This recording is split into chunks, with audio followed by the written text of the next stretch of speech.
ഒരുപാട് കാലമായി വിവാഹം അന്വേഷിക്കുന്നു ഉസ്താദെ. വിവാഹം ശരിയാവുന്നില്ല. എന്തെങ്കിലും ഒരു പരിഹാരം പറഞ്ഞു തരണം.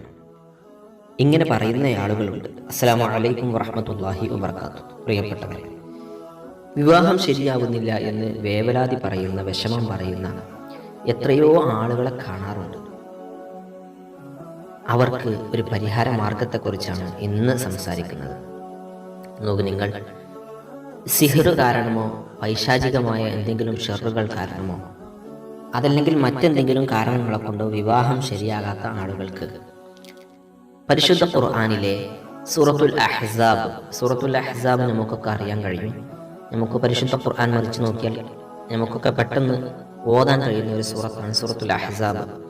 ആ സൂറത്തുൽ അഹ്സാബ് എല്ലാ ദിവസവും സുബ്ഹി നിസ്കാരത്തിനു ശേഷം പാരായണം ചെയ്യുക.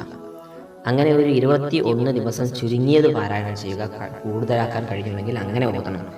21 ദിവസം സൂറത്തുൽ അഹ്സാബ് സുബ്ഹി നമസ്കാരം കഴിഞ്ഞ ഉടൻ, അപ്പോൾ കൃത്യമായി സുബ്ഹിക്ക് നേരത്തെ എഴുന്നേറ്റ് തഹജ്ജുദൊക്കെ നിസ്കരിക്കാൻ കഴിയുമെങ്കിൽ തഹജ്ജുദൊക്കെ നിസ്കരിച്ച് നിങ്ങൾ എന്നിട്ട് അഹ്സാബ് സൂറത്ത് പാരായണം ചെയ്ത് അള്ളാഹുവിനോട് ദുആ ചെയ്യുക.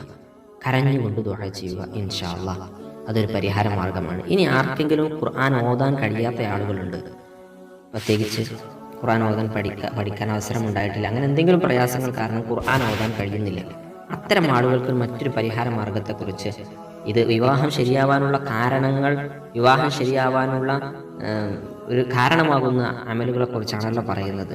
അപ്പോൾ അതിന് കാരണമാകുന്ന ഒരു അമലിനെ കുറിച്ചാണ് അടുത്തത് പറയുന്നത്.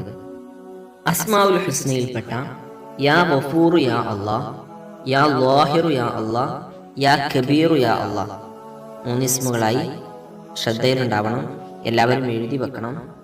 യാ വനിയു യാ അല്ലാഹ്, അതുപോലെ തന്നെ യാ കരീമു യാ അല്ലാഹ്.